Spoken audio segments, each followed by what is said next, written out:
a rugged border where Russia ends and Georgia begins. And in exactly a year's time, these mountains will host the Winter Olympics. Today, the Georgian side is an increasingly popular destination for skiers looking to get off the beaten track. One way is heli-skiing. A helicopter drops skiers on the top of a mountain, which they then ski down.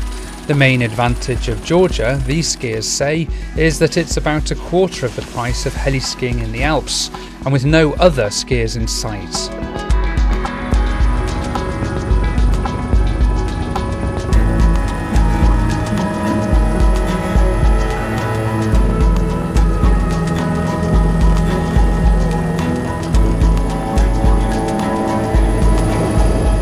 Now the skiing these guys are doing is more than just off-piste.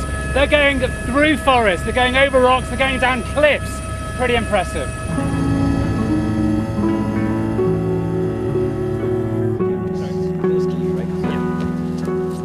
Taking a helicopter up is the best ski lift you can imagine, especially when you arrive here on the top of pristine mountain peaks. You're certainly away from the crowd. In this area you have much less people, and especially off-piste you basically have the whole side of the mountain by yourself. In the Alps you always compete for the snow.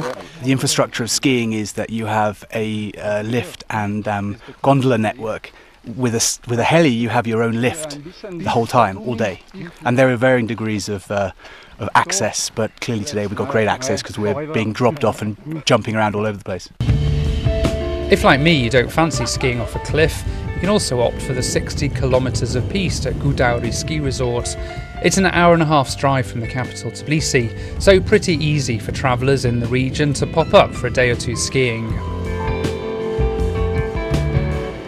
One of the great things about Gudauri is that the piste is south-facing, so you get constant sunshine, but also we're very high here. A lot of the runs are above 3,000 metres above sea level, which means that the snow is really reliable right throughout the season. And once you get to the top, the view is absolutely spectacular. Behind me over there I can see the Georgian breakaway territory of South Ossetia, and that's the region over which Russia and Georgia went to war 5 years ago, and just a few miles that way, over that mountain ridge, is Russia itself.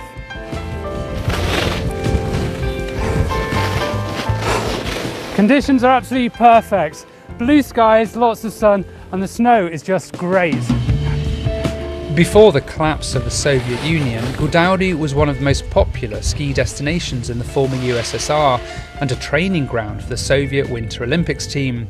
But during the 1990s, Georgia was racked by civil war and economic chaos, and the tourist industry collapsed. Now though, Georgia's government has taken over Gudauri, investing $30 million in new lifts and infrastructure, and giving hotel operators financial incentives to open here. It's all part of the government's plan to boost tourism, in particular by focusing on skiing. There is future plans to develop left side of the piste, and there is plan to make new lifts, and so the total length of piste will increase dramatically in a few years. Georgia isn't quite as developed as Western Europe or North America, so sometimes things can be a bit rough and ready, and Georgians themselves are by nature pretty relaxed. So don't expect the ski lifts to necessarily operate according to any strict schedule.